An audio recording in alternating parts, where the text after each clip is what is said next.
Hi, I'm Hal Roberts. This is Bridge City News. Here's some of the top stories we've been following.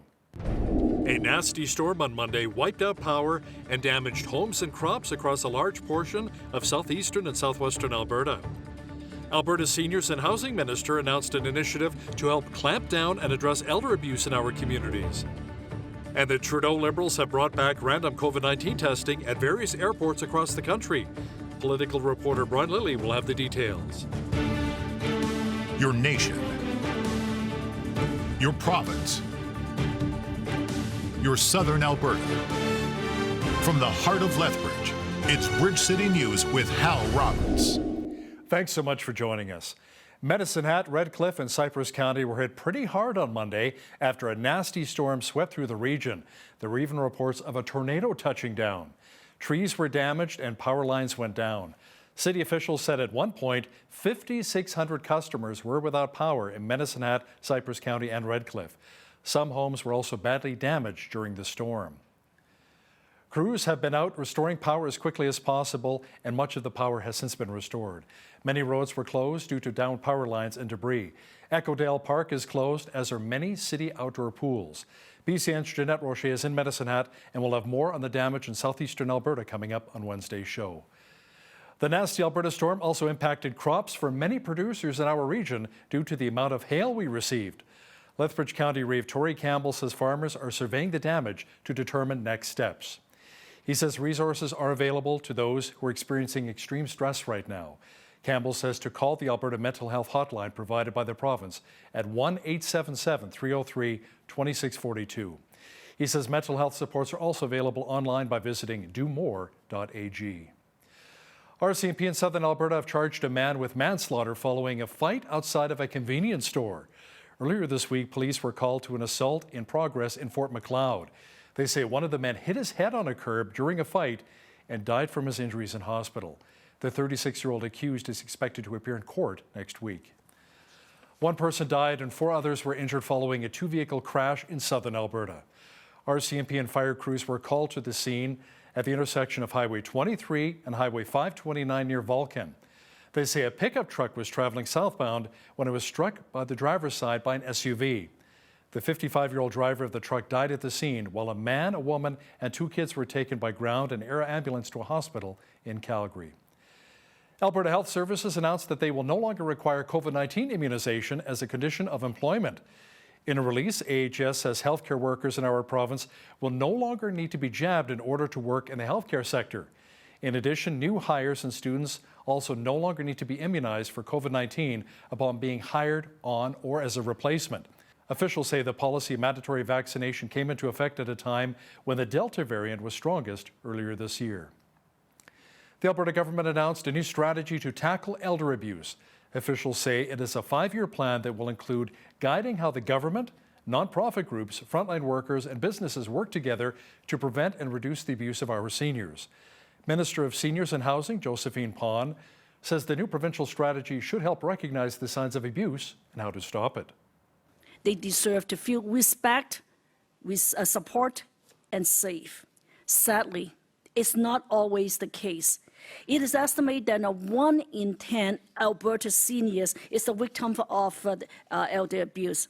The COVID-19 pandemic has only made the situation harder. And for seniors, by increasing risk factor like the being isolated or dependence on others for care. Throughout of this, Alberta's government has remained dedicated to protecting seniors, but for most reason, provincial elder abuse strategy is now more than 10 years old. We have defined the issue. We consulted with the stakeholder, experts, and the service provider, and then asked all Albertans to give their input on what elder abuse actually looks like. As a result of this input, the strategy includes an updated definitions of elder abuse that will be applied across the family violence prevention network in our province. The Alberta NDP is calling for an audit on whether the pause in the provincial gas tax is actually being passed on to Alberta motorists, as prices at the pumps have not come down very much in many communities. The party's critic for transportation, Lauren Dack, who was in Red Deer, says gas prices are higher now than when the UCP announced the provincial government tax pause of 13 cents a litre. Before I came here, I checked online, and you can buy a liter of gas in Toronto for $1.64. Now, why on earth is gas cheaper in Toronto than it is in Red Deer? Well, Professor Trevor Toome at the University of Calgary thinks he knows at least part of the reason. Gas stations in Alberta usually make about 8 cents a litre in profit. Right now, they're making 35 cents a litre in profit, more than 4 times as much. Say goodbye to your 13-cent tax relief. In fact, Professor Toome thinks this might be the biggest profit margins for gas companies in the entire history of Alberta. So while the UCP are busy fighting each other, Alberta families are paying through the nose just to drive their cars. Waterton Lakes National Park had the official grand opening of its new visitor centre on Wednesday. Looks sharp. The special event was hosted by Parks Canada along with the Kainai and Piikani Nations. The original interpretive centre burned down during the Kino wildfires back in 2017. While the new centre officially opened to the public in February, this is more of a ceremonial opening, honouring the collaborative efforts of bringing this $17.3 million project to completion. The visitor centre is open year-round, featuring modern exhibits, interpretive programming, and visitor information services.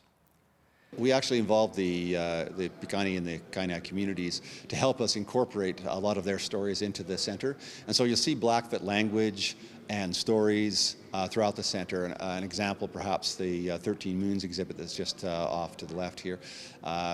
It's an opportunity for us to indicate to our visitors the rich cultural heritage as well as natural heritage that's protected here in Waterton Lakes National Park.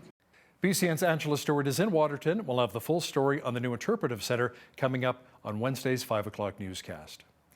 Environment Canada is warning that severe thunderstorms and much of the southern part of Manitoba may produce a risk of tornadoes. The Weather Agency has issued a storm watch for Selkirk, Morden, Steinbach, and Winkler regions. The storm knocked out power in many areas, and at one point today, more than 13,000 customers were without power. The Weather Agency says things should clear up for a short time before more thunderstorms could begin to redevelop. The Trudeau government has brought back random COVID-19 testing off-site at airports in Calgary, Vancouver, Montreal, and Toronto. I asked political reporter Brian Lilley why Ottawa is really pushing for this. I think that a big part of the reason the government's persisting is due to political science, not medical science. As I discussed earlier, Justin Trudeau would love to juxtapose his position on COVID-19 to Pierre Poilievre's. He plays to that group of people who are convinced we always need more restrictions and we'll need them forever. No infectious disease specialist that I've spoken to believes that this is actually going to help. There are times when it could, especially with new variants coming in, or if we didn't have vaccines. We've got vaccines. Mr. Lilley will also have the latest on the federal Conservative leadership race coming up after business news. The former leader of the Parti Québécois, André Boisclair, has been sentenced to 2 years less a day in prison for 2 sexual assaults. Boisclair, who assaulted 2 young men in their early 20s, will also serve 2 years probation. The judge today has agreed with the suggestion of the parties that was made June 20th of this year. What is interesting about his decision is that he independently proceeded to the analysis of the situation and concluded to the same sentence that was suggested by the parties. Well, it sends a message that offenses like these offenses are serious and they are harshly punished. 2 years less a day is an important sentence, but it is a sentence that took under consideration all aspects of sentencing, including deterrence, but also rehabilitation. Could you describe how the victims are feeling right now? Right now, I think they're starting to feeling relieved, but they have they've underwent darker times. We can only hope that from now on, life will be sweeter for them. Retired General Rick Hillier says he fears Canada's decision to return Nord Stream 1 pipeline turbines to Germany will weaken global sanctions against Russia. Hillier heads a new advisory council of retired military commanders formed by the Ukrainian World Congress. He says the decision could be the first break in that united economic front. I think maybe we are going to see two things from this, and I'm worried about both. Number one is Russia's going to see this as a sign of encouragement, that there will be decisions made that will benefit them as we go along the route. And the second thing I worry about is that we're now at 6 months. We're in the middle of summer. Inflation is rearing its ugly head in the West. People are coming out of the pandemic and want to travel, and the focus is anything but Ukraine. And this decision to send the turbines back to Germany, would be seen in hindsight as maybe the time when we have now not going like this on sanctions, more and more sanctions to Russia, but in hindsight, it may be seen as the straw that broke the camel's back, and we may start to see a relenting of pressure from NATO, from the West in general. Ottawa agreed earlier this month to grant a temporary exemption to the sanctions in order to return 6 turbines repaired in Montreal for use in the Russian state-owned pipeline. An exhibition showcasing weapons seized by Ukrainian armed forces has now opened to visitors to see in the port city of Mariupol. Так, здесь у нас представлены в основном трофеи, которые были вывезены после взятия штурмом завода Ильича, завода «Азовсталь». На «Азовстале», конечно, там более-менее целой техники, вся в основном побитая, ее приходилось восстанавливать, чинить, красить. A Samaritan's Purse church partner in Ukraine is helping to distribute food to refugees who have fled their homes due to the ongoing conflict. As we hear in this next report, most importantly, however, they're also sharing the gospel of Jesus Christ with them.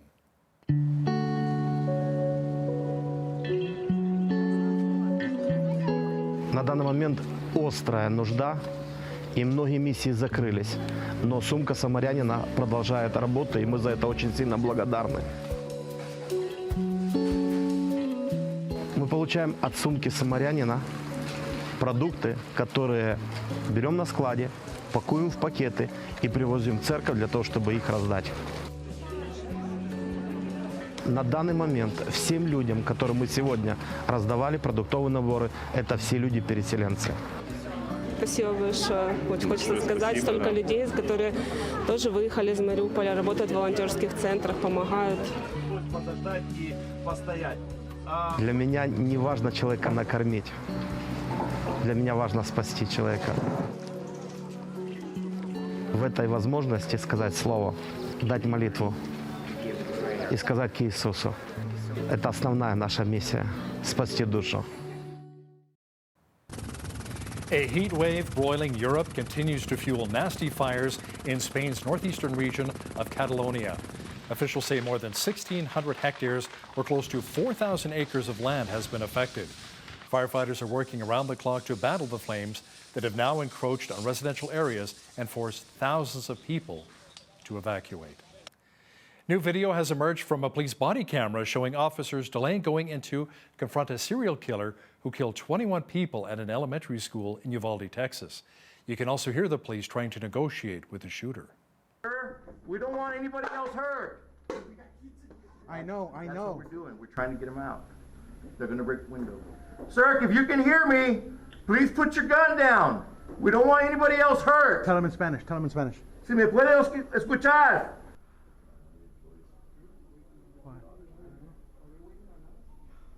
I know. Chief, there's no way you get in that classroom? I can bust the window. I don't know if it's... What? Cover me. Okay.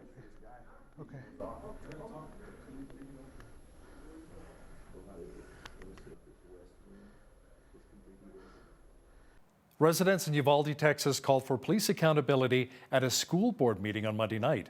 This follows the release of that body cam video showing officers delaying before confronting a school shooter on May the 24th. Most of those kids were my friends, and that's not good. And I don't want to go to your guys' school if they don't have protection. And she's encouraging for her friends not to go to school too. Advocacy starts at this age. Leadership is standing up here and showing our children that that is not leadership. That is poor leadership. 19 students and 2 teachers died when a gunman opened fire at Robb Elementary in Uvalde, Texas. The White House is partnering with businesses to train community groups around the country in gun violence intervention. It is part of the Biden administration's response to the rising shootings south of the border. A safe neighborhood for everyone. A safe neighborhood for everyone. Kids fighting. And that's typically what we're de-escalating a lot of times on argument. You know, that people don't realize when a critical incident happens, it started somewhere. Your funding may only be for a year, but they want us to resolve gun violence. Your funding is for 2 years, but they want us to resolve this big public issue. Over the last 6 months, the Community Violence Intervention Collaborative organizations that we've been working with, the 52 organizations, have already drawn down $15 million in public monies, and we anticipate that number may even triple, quadruple by the end of the year. Now here's some dramatic video of a van that fell into a sinkhole in New York as the side of it collapsed. Watch this, this is incredible, look at this.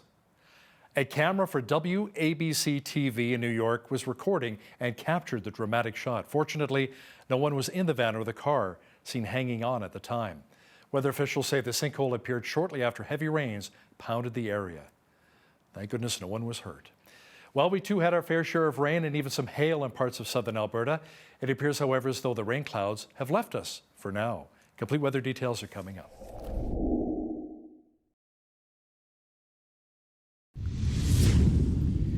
Many of us here in southern Alberta are still reeling after the nasty storm rolled through a number of communities, including in southeastern and southwestern Alberta.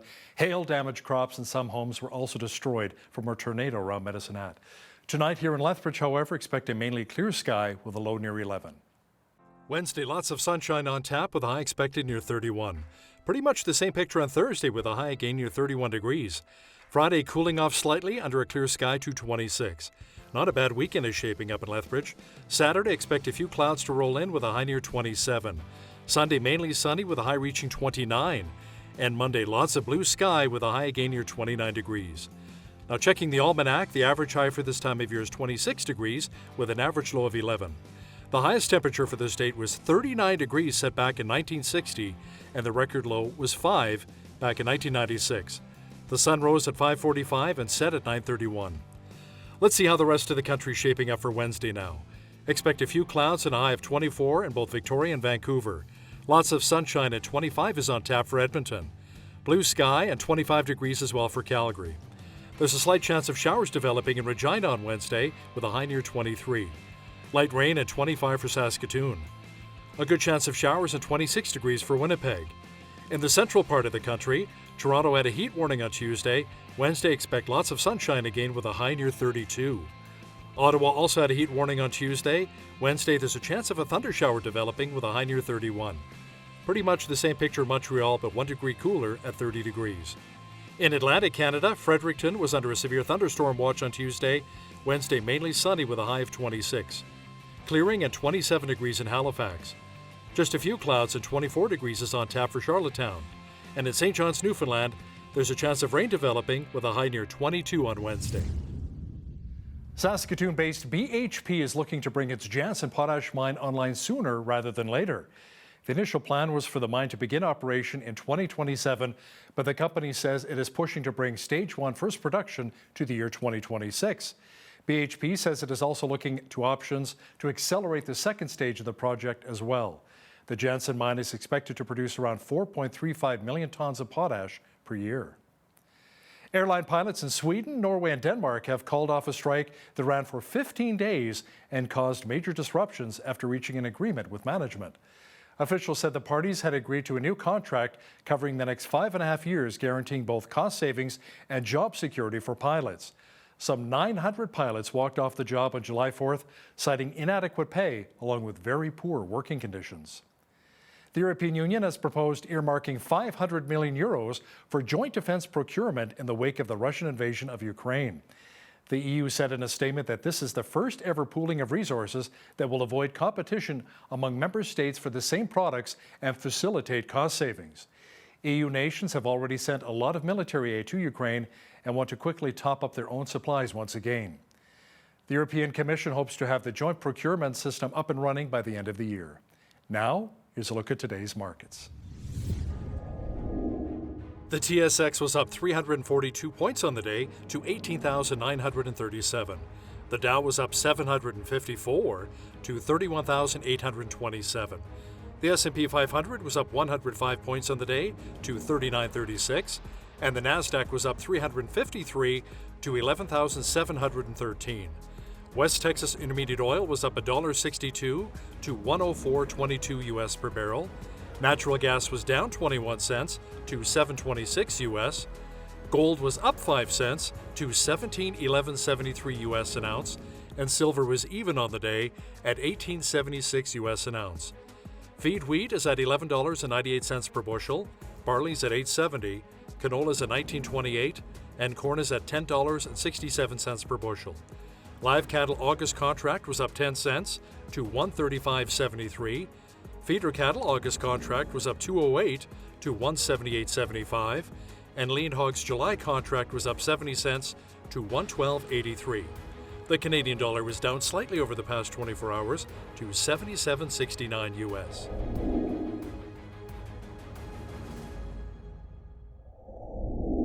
Recapping one of our top stories, around 5,600 customers were without power in Medicine Hat, Redcliffe, and Cypress County following a massive storm which hit many parts of southern Alberta on Monday. A number of power lines came down, homes were damaged, and trees were uprooted after a tornado touched down in southeastern Alberta. Fortunately, a lot of the power has since been restored and no injuries were reported. The cleanup continues. Freedom Convoy organizer Tamara Leach remains behind bars, but another person involved in the February protest, Pat King, was released. So why the difference? Political reporter Brian Lilly will give us his thoughts shortly. But first, here's a look at some of the special events taking place right here in southwestern Alberta. Here's your Bridge City News community calendar. This summer, the Lethbridge Shakespeare Performance Society returns to the outdoor theater, Shakespeare in the Park. This year, they present one of William Shakespeare's most famous plays, Hamlet, Prince of Denmark. More than just a play about revenge, Hamlet deals with the questions of life, love, death, and betrayal. Come for an evening of dramatic entertainment every Thursday in July at Casa Plaza, beginning at 7:30 p.m. Discover homegrown produce and homemade products at the Downtown Farmers Market at Festival Square in Lethbridge.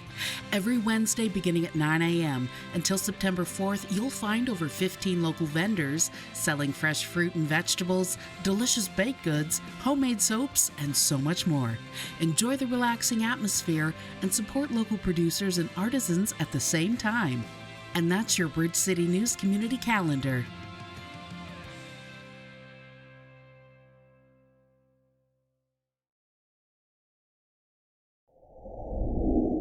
A week after Freedom Convoy organizer Tamara Leach was denied bail, Pat King, another person arrested in Ottawa during the protests last February, was finally given bail after spending 150 days in jail. To discuss this more in detail is political reporter and Toronto Sun columnist Brian Lilly, who joins us once again from Toronto. Brian, what's the difference between these two cases? Well, if you remember, Tamara Leach was granted bail and then was hauled back to Ottawa, because she breached the bail conditions right here in Toronto. And they said, all right, you were given bail, you were given conditions, you didn't follow them, you're going back to jail. You and I might consider it a minor infraction, what she was accused of doing, but it was still an infraction. And when you're granted bail, as Pat King just was, you're told, okay, here are the conditions. And if you don't agree to those conditions, you don't get bail, by the way. They are fully imposed upon you. The court will say, you will be granted bail, you will be granted your limited freedom under these conditions. Do you agree? If you say yes, you're expected to uphold them. And as we've talked about before, there are so many examples of people charged multiple times, convicted previously of serious gun crimes, still given bail. So you can make the argument that Tamara Leach is being made an example of. Either way, she did breach her conditions. Pat King was denied bail several times prior to being given bail yesterday. 150 days behind bars when he's not actually charged with violent crimes is quite surprising. He's charged with mischief, counseling mischief. He is also charged with multiple counts of perjury as part of all of this. But those aren't normally the types of things that would keep you behind bars. So granted bail, told to leave Ottawa forthwith. I believe he had 24 hours to get out of town. He's got to stay with his surety in Alberta, no contact with organizers of the Freedom Convoy, and no social media use. Brian, there's lots of chatter that we may be headed toward an early federal election. What are you hearing right now? Well, I'm hearing lots of Liberals saying no publicly, but the fact is that this is chatter that's been going on for several weeks, and it wasn't started by me. I'm getting blamed for it on social media. It's just Lily and these conservatives are coming up with this idea. No, look, this started over the last several weeks. Many stories about this, including one in the Hill Times, which is a newspaper that just covers Parliament Hill, not even really read off Parliament Hill, but they quoted anonymous Liberal MPs saying that, yeah, they're in their ridings, they're fundraising, they're organizing, they're preparing because they think that if Justin Trudeau sees an opportunity, that he might take it for an early fall election. I've heard about dates in November being discussed. That would put the election after Ontario's municipal vote, which is October 24th. It would put it after Quebec's provincial election, and sometime in the middle of November, probably around the 14th after Remembrance Day or the week after. So why would they be going? Well, because they can. I mean, that's essentially why they will. If they see winning conditions, then Trudeau will consider pulling the plug. I know he's got the deal with the NDP, but Jagmeet Singh's making noises that he's not happy with the way the Trudeau government is handling the situation with inflation and a whole lot of other issues. You've got the Conservatives ready to pick a new leader on September 10th. Well, if you call a snap election before they've got a chance to appoint staff to get their bearings, I don't care how good a campaigner you are, you're going to be at a disadvantage. So whether it's Pierre Poilievre, who's the perceived frontrunner, or it's Jean Charest, who's, a bit of the long shot, neither one of those men would be able to restructure the party with their own staff, be on election footing, and be ready to go the way they would want to be in such a short period of time. So Justin Trudeau's got the advantage of an NDP that's completely hapless, Conservatives who would not be as prepared as they want to be. You're going to have, economic storm clouds coming. We've got the inflation numbers coming out tomorrow. It's expected to be at another record. There are predictions of a recession in 2023, so we'd want to get out ahead of the bad economic news. And then finally, COVID. If COVID numbers are going up in the fall, Justin Trudeau might want to juxtapose himself against Pierre Poilievre. Poilievre, assuming he wins, he's been saying he's against mandates, he's against restrictions, he, give freedom back. Trudeau will try and paint him as anti-vax, as a COVID denier, and that he's the one to keep Canadians safe. We know that Canadians are divided. Just a new Angus Reid poll out showing how very divided we are on whether we're concerned, and it's generational. And older Canadians are more concerned about COVID than younger Canadians. Older Canadians tend to vote Conservative. So all these things going into the mix, Al, and being discussed, being pondered, being thought about, because Justin Trudeau still wants to show that he can win. And I think he definitely wants a shot to try and beat Pierre Poilievre. Now, here's something I want to run by you. I was speaking to some other political pundits, and they were saying the reason why Justin Trudeau got this bizarre haircut, now we're going to talk about this in just a moment here, is because he wants to potentially lose the next election. Then the Liberals will retool, bring in maybe somebody like Francois-Philippe Champagne as the new leader, have the Conservatives take over when there's a recession, as you mentioned, maybe heighten COVID numbers, and then come back bigger and stronger than ever and win a majority. That they're purposely trying to potentially lose the next election. What are your thoughts in that regard? I haven't heard that, and I'm not sure I buy it. I think Francois-Philippe Champagne, Frankie Bubbles, as I call him, is a real contender to replace Trudeau. But that's too Machiavellian, what you just described.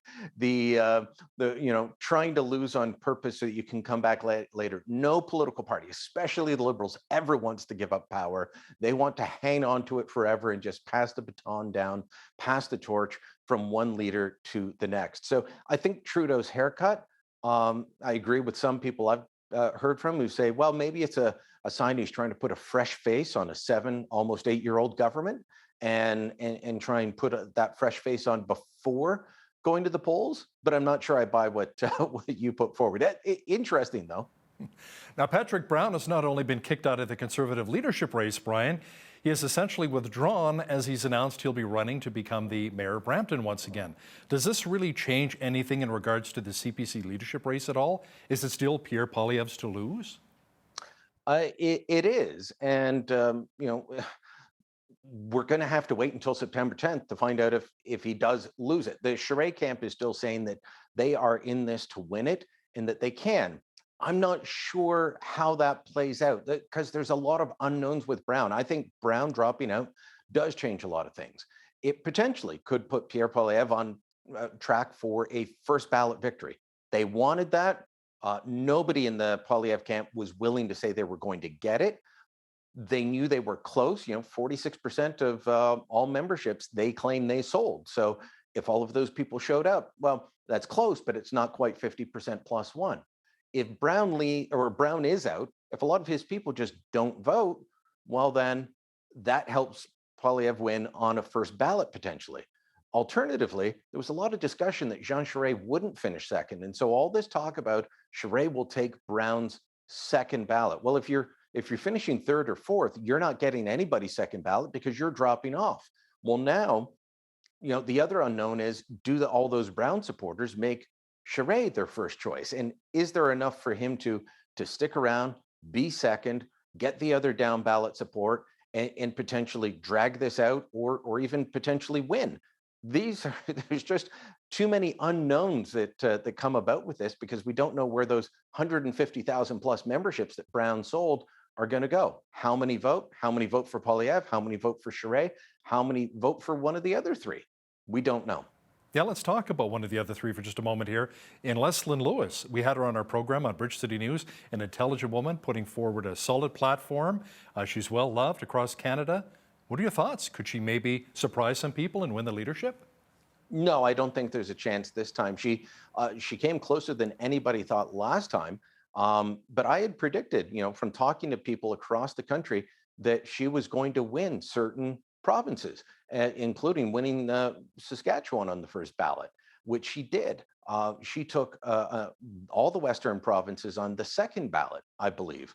And so she was very impressive, but a lot of the excitement around her has been scooped up by Pierre Poilievre and his campaign, which has been dynamic. It has been great at communicating and delivering a message. So I think a lot of the people that backed Lewis last time are backing Pierre this time. So that leaves her more with just a core. If you remember back to last leadership, Hal, Lewis was initially just dismissed as, well, she's just a SOCON, she's just there for the pro-life votes. And she went well beyond that. She got people who aren't associated with that faction of the party at all voting for her. This time, I think she might be closer to being reduced to that faction of the party because of the support for Poilievre being so strong. Brian, the Trudeau Liberals released a new discussion paper on reducing emissions, but this time for the oil and gas sector. And your colleague, Lorne Gunter, calls it a real slap in the face to us here in the West. What are your thoughts? I think Lorne's absolutely right. And he wrote a great column in this in the Sun. And I encourage everyone to read it because he details that they're asking the oil and gas sector to reduce their emissions by 42% by 2030. Wow. Their emissions in creating oil and gas. The transportation sector, which is causes almost as much in terms of carbon dioxide emissions, they're only asking for it to reduce their emissions by 23%. Well, why the difference? If all emissions are equally bad, as Lauren says, why the difference? This is just like the fertilizer push. Look, the fertilizer push that we discussed before, which is, again, about reducing fertilizer use to reduce nitrous oxide, because that's another greenhouse gas. They want to reduce that. Farmers say there's no way to effectively reduce nitrous oxide emissions from fertilizer without reducing fertilizer use. That's going to hit across the country, but it will be concentrated in the West. And much like this, there are oil and gas plays elsewhere, but it's concentrated, heavily concentrated in the West. And so this is going to hurt Alberta and Saskatchewan more than any other places in the country. Guess what? The Trudeau Liberals don't win very many seats in those places. So do they care about them? No. And the bureaucrats in Ottawa, you've lived in Ottawa, worked there. I've lived in Ottawa and worked there. That's a place that you fly over on your way to Vancouver if you're an Ottawa bureaucrat. It's not a place that most people think about in any glowing terms. So it is a sad reality.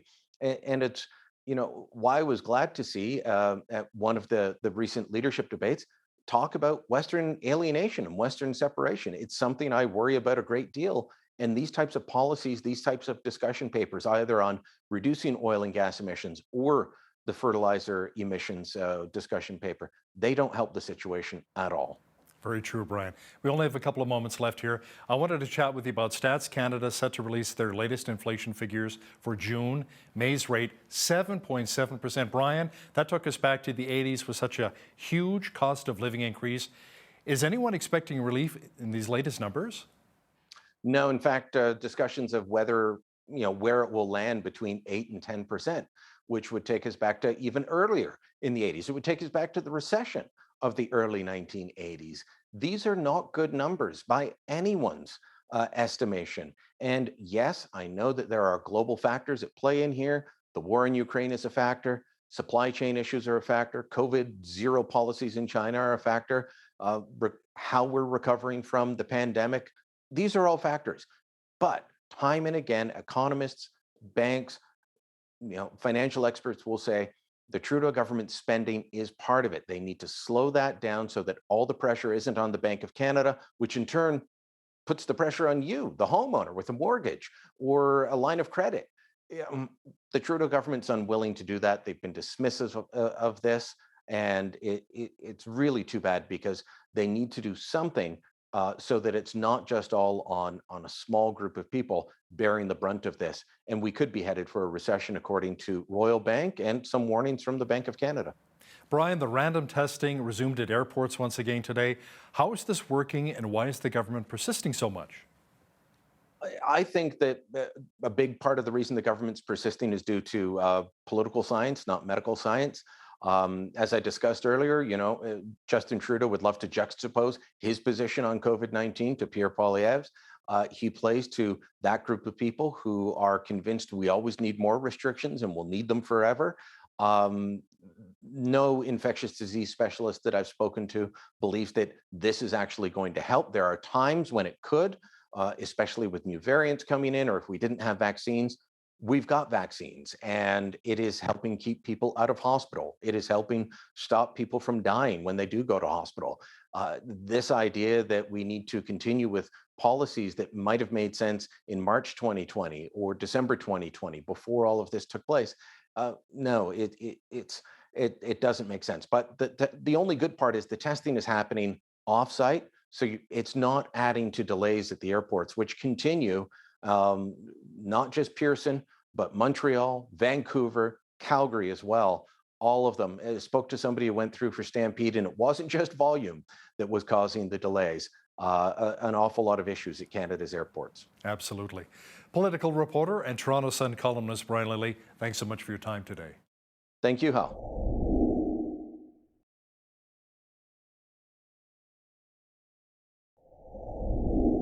Well, the Christian church has been around a long time, but how church services are held and how the church functions have certainly changed. So what should it look like in modern times? Well, joining me to discuss this is Kelly Stickle, who is the lead pastor at Parallel Church in Lethbridge. Pastor Kelly, so great to have you on again. Thanks for joining us.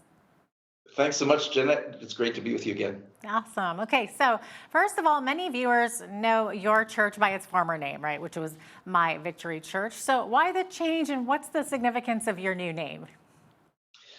Yeah, well, that's a loaded question, but the big driving force behind that this last 2 years, as you know, and everyone of your viewers is well aware of, was very disruptive in multiple ways, not just with COVID, but with also a lot of the political disruption, a lot of race issues, especially south of the border, and a lot of, I think, a lot more divisiveness in culture as a whole. And I think for us, we wanted to stand out and saying, as a church, Jesus called us to unity. as a church, he called us to separate ourselves from society in many ways. And so we decided, in the midst of all the divisiveness, we wanted to come alongside. And so we chose the name Parallel to say we want to walk with people, we want to come alongside with people and be a voice that is opposite of what is becoming the norm in society today, and divides and divisiveness. Okay, there you go. That was a loaded question with a loaded answer. Thank you for that. So, Kelly, your church slogan is for love and impact. So I think for years, many churches were known for what they stood against, right? But it's also important to let people know what the church is for. So it sounds like your church wants to be known for love and for having an impact on the community. So maybe you can unpack that a little bit for us.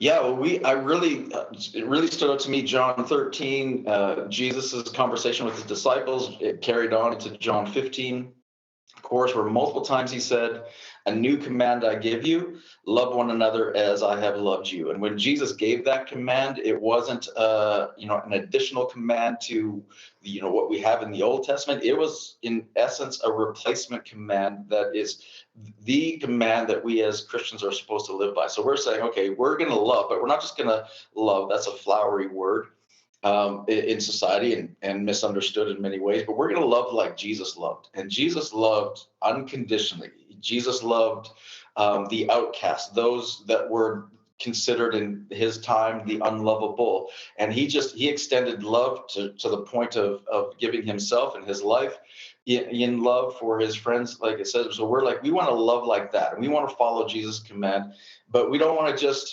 just love like that. We want to have an impact in our community with that kind of love as well. And, Paul said in Galatians 5:6 that the faith that really matters, the faith that really counts, is the one that expresses itself through love. And that kind of became our guiding verse, saying we're going to impact our community, but we're going to do it the Jesus way and do it with love. And so that, again, we definitely want to be what we're known for, not what we stand against or who we stand against, but we want to be known as a church that comes alongside and loves and impacts. I think sometimes people who don't regularly attend church might see things through that lens of, us against them, or the church versus society. So what does the church need to do to communicate to others that they are welcome to come as they are, with all their imperfections, without being judged? I mean, people are attending because they want some kind of direction, right? Yeah, and I think part of the big shift for me, I've been pastoring for over 25 years now, and part of the big shift for me is that I've always pastored and led churches with it in mind of I want to get people in the community to come in to the church. And where I've shifted in many ways and seeing what Jesus modeled and how Jesus did his ministry, but then also really studying the early church in the first 3 centuries in particular, and how they modeled what Jesus instructed them to do. And I realized that, we can't just wait for the community to come to us when they're ready. We really need to go to them. And I know that sounds, cliche, and that sounds easy to do, but going, no, wait a second, we put all of our energies, all of our finances, all of our staffing as a church, all of our monies into weekend services and hoping that people are going to show up to that. And we're like, no, wait a second. Let's reposition how we do church, what we think about church, and let's invest more in going to the community throughout the week rather than expecting the community to come to us. So I think the biggest divide has been when we've created the church as a gathering place, a social club that gathers once a week, and saying, no, that's not what we're called to be. We're called to not attend church, we're called to be the church. And so let's go to the community and reach them rather than waiting for them to come to us. That makes a lot of sense. Now, I know on your church website, you actually invite people to these house parties. So what's that all about? Yeah, well, we looked at everything, all the language we use, and we realized that a lot of the small groups that we have, and small groups is a cliche for a lot of Christians, that people are like, I don't really want to be a small group, and they look at it as a Bible study where one person's going to teach them, and they're not sure if they're going to agree, and they'd have to go with people they don't like. We're like, no, everywhere Jesus went, he threw a party, and it was a lot more about relational connection. Again, studying Jesus's ministry, he was all about, the relational connections. And he would, he wanted to go to Zacchaeus' house and have a party, and he never taught it did anything. Just the relational connection led to Zacchaeus' salvation. So we wanted to really emphasize the gathering, especially throughout COVID and all the rest of it. We wanted to, really emphasize the relational side of things, and said, hey, let's just rephrase that to house parties. And in the midst of the relationships, it's amazing. The deeper the relationships, the more spiritual the conversations become, and the deeper we can go into scripture when we have relationship and when we have trust. And so we wanted to start with that, on that basis first. And then, instead of saying small group, hey, let's have a house party, let's gather together, hang out, watch a hockey game if we need to, whatever it's going to take, just to gather. Yeah, and I'm just curious too, with COVID, I would imagine it was very difficult to do those small groups, those house parties. They were non-existent pretty much, and so it's so nice to open up people's homes again and invite others in. But have you found that attendance is a little bit different ever since that whole pandemic took place? It's like people were in a momentum, COVID happened, and it's like the world just stopped, and so many people's interests have changed. And how have you found that, and how have you dealt with it?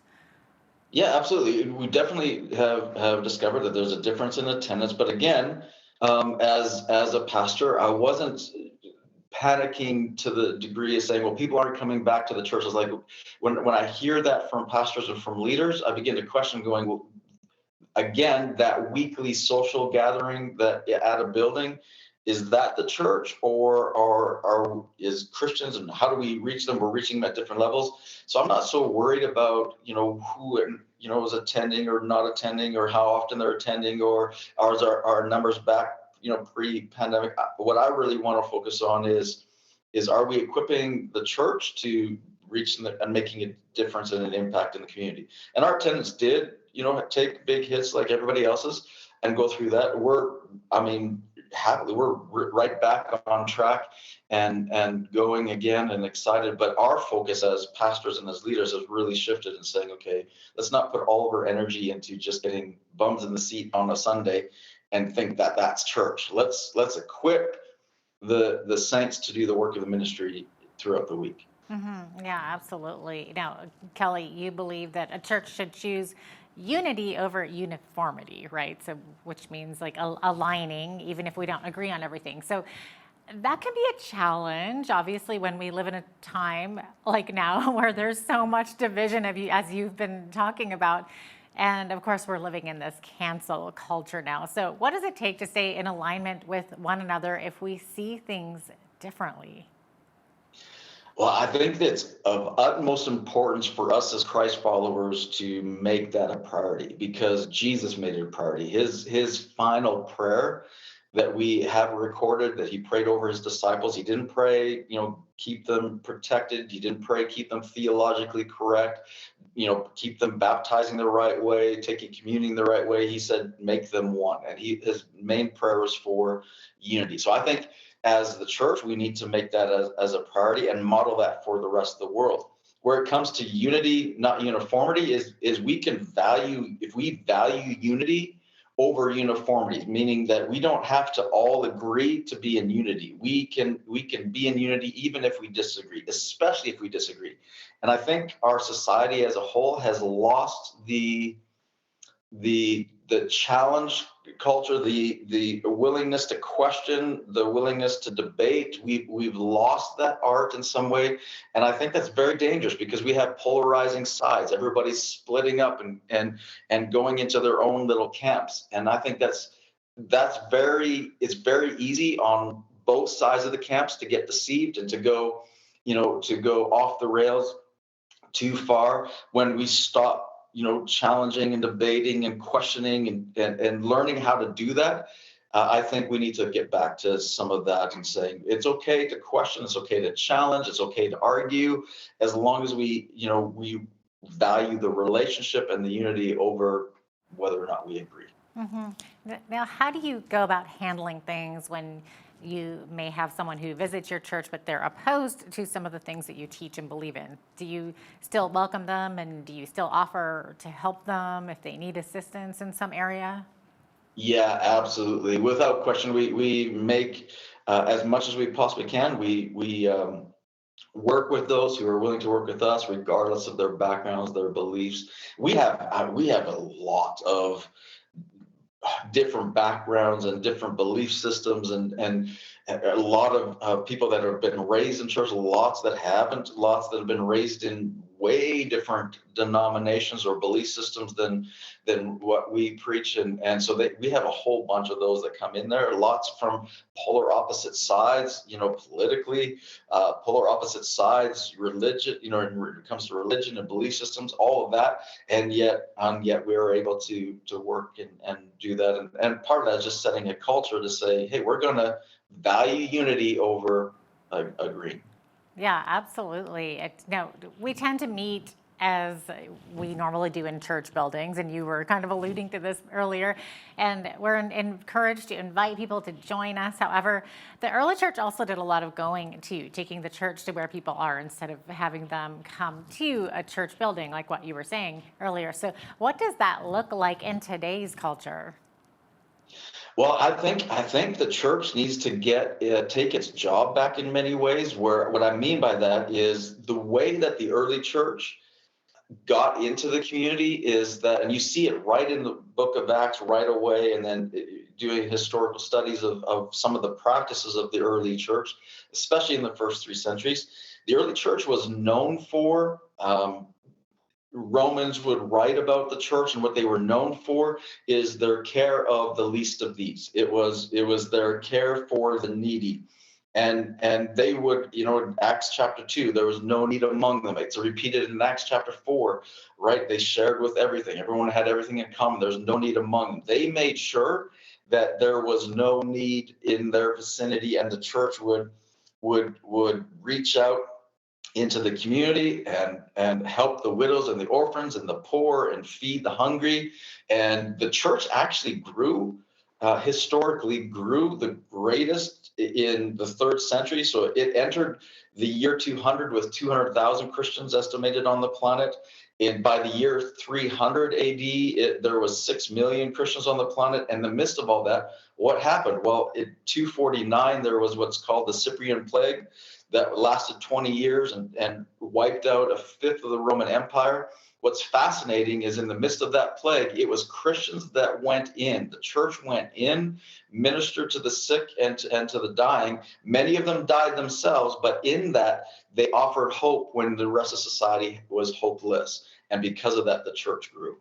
And I think that's where we got to take our job back and get into the community and find needs in our community. And it should be the church that steps up and feeds the hungry, gives water to the thirsty.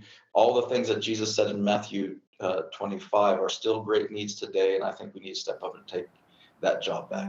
Well said. It looks like we're almost out of time, but Kelly, any final thoughts on where today's church should be heading and what we need to do to be more effective in touching people's lives? I'm more excited than ever with the church, the conversations that I'm having with pastors, with leaders, with where the church is at. I think, we can look at, COVID as the great disruptor, but I really think we're going to look back in history and saying it was the great revealer, where I think a lot of us as pastors or leaders are asking the right questions, having the right conversations. And I think the church of the future, I'm more excited about the church of the future than I've ever been, and excited that it's stepping up and taking its job back and being more than just a weekly gathering. Thanks so much for being with us today, Pastor Kelly. Really appreciate having you on once again. Yeah, thanks so much, Jeanette. It's great. Absolutely. Kelly Stickle is the pastor at Parallel Church in Lethbridge. I'm Jeanette Roche on behalf of all of us here at Bridge City News. Thanks for watching.